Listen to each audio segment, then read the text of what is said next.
I trust you're doing well and you're watching RwandaTV News live from Kigali. I'm Ethan Tashabia. And I'm Jane Mutoni. Jen, very pleased that you're joining me for the very first time here on this set. That's true. It's quite exciting and I'm looking forward to what we both can do together. I'm looking forward as well. You're doing well? Now, let's move on to our top stories.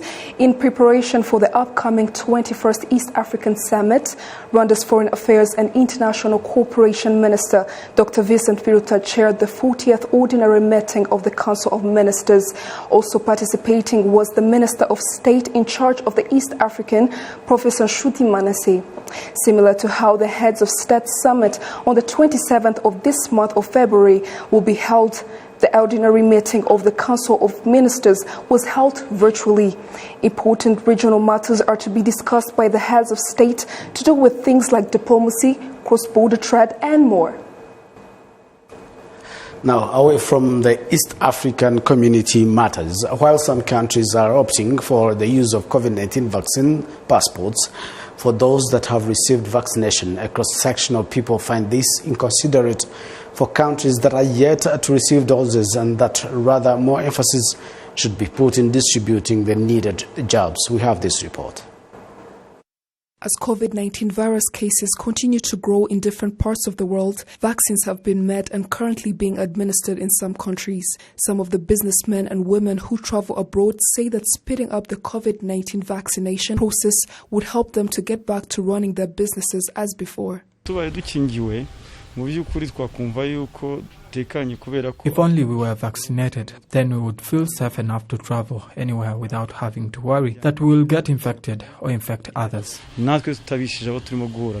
Currently, some countries have started vaccinating their citizens while issuing certificates that verify they have received the jabs. These have since been referred as vaccine passports. For example, this is being used in Israel, where half of the population have been vaccinated. Countries with vaccines are requesting the United Nations to make traveling cards that prove a person has been vaccinated from COVID-19 for their borders to open once again for all countries. On one hand, those that travel overseas say these kinds of measures will limit countries without vaccines. This would heavily affect us because we shall no longer be able to travel to other countries for business, hence being stuck in our respective countries, yet it's our source of survival.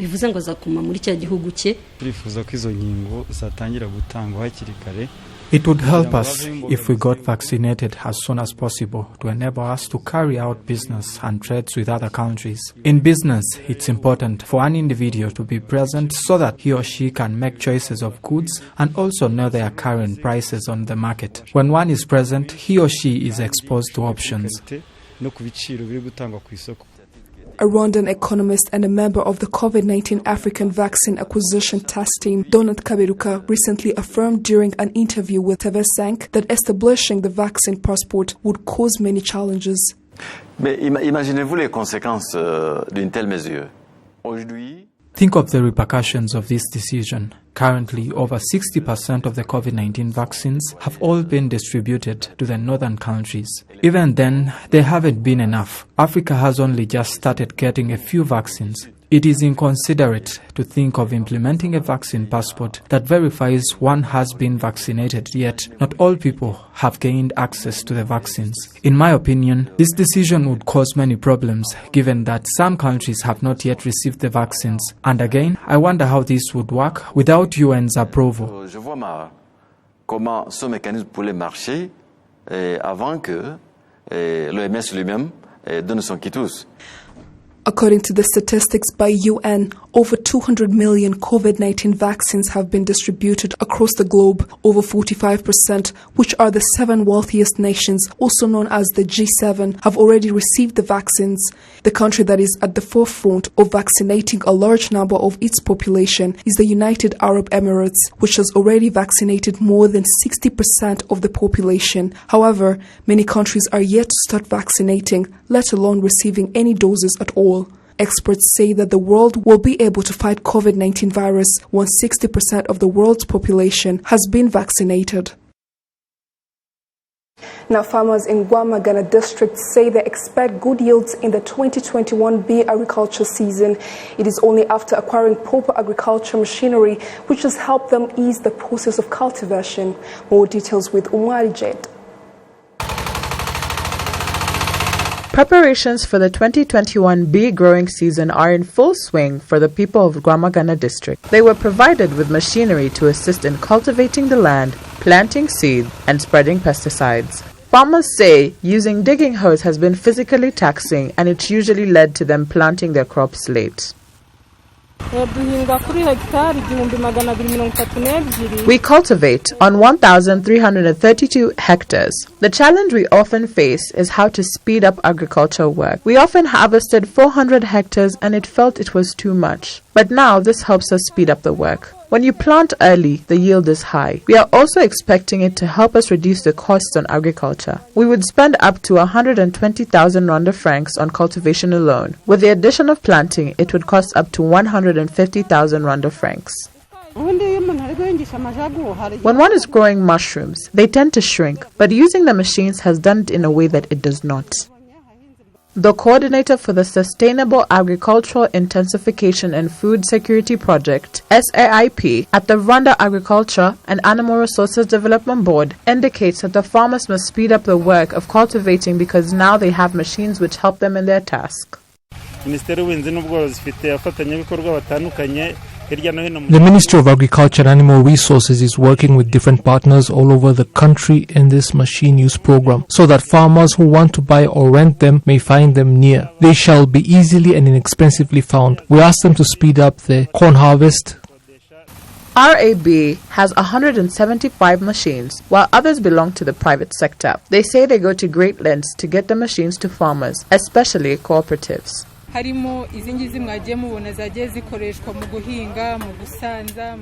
They are those particularly used for weeding, leveling the land, and sowing. There are lots of machines and motor pumps. As you have noticed, when we bring machines into an agricultural activity, it is just for an hour. The farmer did all the work for a week or more according to his or her ability. The Rwandan Agricultural Board, RAB, indicates that the 2021 bee agriculture season will see around 590,000 hectares cultivated. The main crops grown will be rice, beans, potatoes, cassava, wheat, soybeans, and vegetables. Umngari Jade, RTV News. Thank you, Jed, for that report. Now, in a quite disheartening story, some boys who have been sexually abused say they have been infected by incurable sexually transmitted diseases. The victims of rape are urging the Rwandan community to address the issue in a special way. We have this report. This is an 18-year-old boy. We named him Claude, but that is not his real name. He was raped at the age of 14. It is difficult to recount his ordeal, but he tried. I had gone to fetch water. On my way coming back home, I met a man who was older than me, offered to help me, but eventually took me to some bush near the expo grounds and held a knife on me and told me to lie down. As he proceeded to remove my trouser, I cried. It was too painful as he forced his way using some kind of oil. I was bleeding all the way going home, and I never told anyone at home. Another rape victim, we named him Frank. He's 19 years old. He was raped at the age of 13. At first, when he took me to his house and tried it, I ran out. The second time, he invited me to his party, of which I did sleep over. That night, he entered the room I was sleeping in together with my friends, and he raped me. At that moment, I couldn't breathe due to the amount of pain I was feeling. I tried yelling for help, but he was too strong to cover my mouth.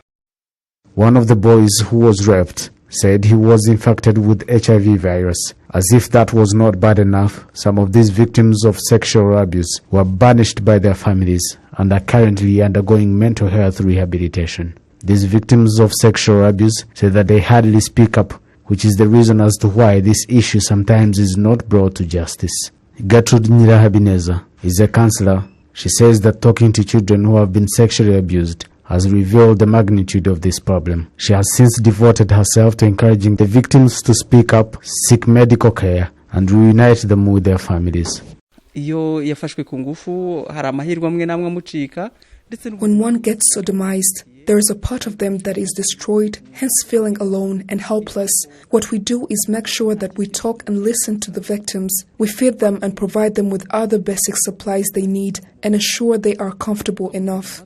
In the long run, they open up. We have a way to show them the statistics of families that are close to each other, and through more conversations, we show them it is possible to reunite them with their families as well.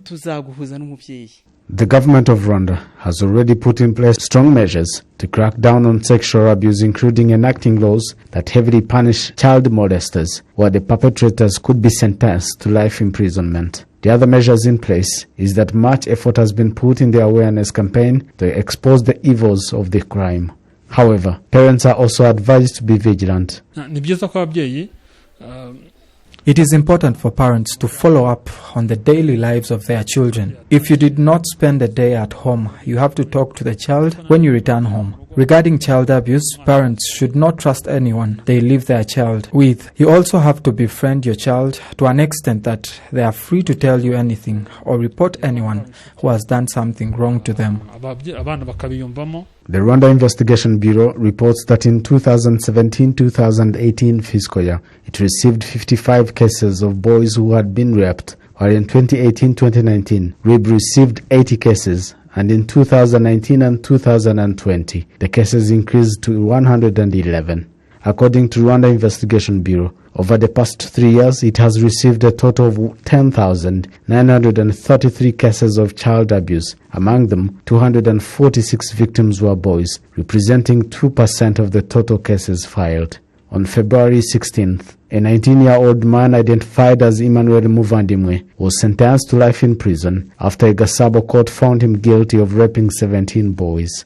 Another unidentified man, who is suspected to have sexually abused 20 boys in Nyakariro sector in Rwamagana district, is under trial. Now that was a very difficult story indeed. Very, very difficult, and I hope the perpetrator would probably be in court or brought to justice. Yeah, and may they continue to be strong. Now moving on to other news, the body of the late Father Ubald Rugirangoga will arrive in Rwanda on Friday evening and be in Rusizi by Monday evening, as has been confirmed by the Catholic officials in the district. He is to be buried at a central he built to help people commune with God.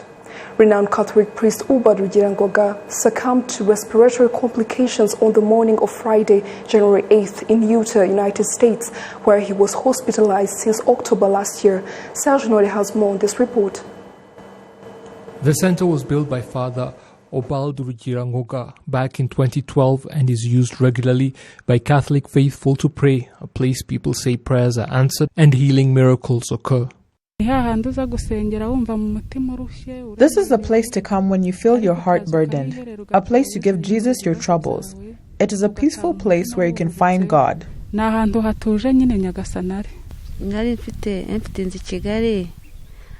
had a house in Kigali with tenants who had refused to pay me, and I came to pray here. A week later, they paid their rent. No problem presented here can go 2 weeks without being addressed.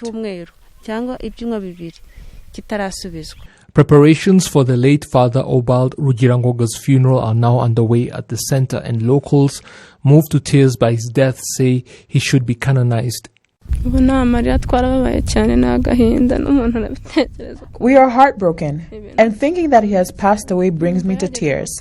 I believe he should be made a saint, even though I am not the person to make such a proposal officially. He did so many things for people and made them happy, and that is why I think he should be canonized. Catholic officials in the Diocese of Cyangugu have confirmed that the late father's body will arrive at the center on Monday evening. The body of the late Father Ubald Rugirangoga, who recently passed away in the US, will arrive in Rusizi on Monday evening, and a funeral will take place here at around 5 p.m. before the body will then be taken to the center for burial. On Tuesday morning, Mass will be held to pray for him.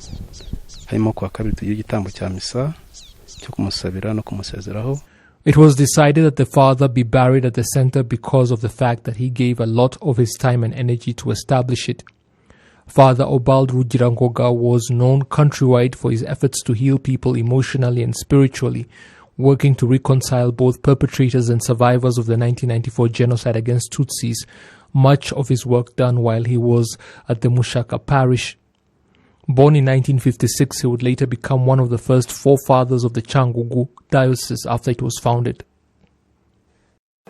Jen, our time is fast spent, and thank you so much for the company tonight. Indeed. Thank you for having me. On behalf of the entire news production team, many thanks for your company as well and for keeping it RwandaTV. I'm Ethan Tashavia. And I'm Jane Mutoni. Bye for now.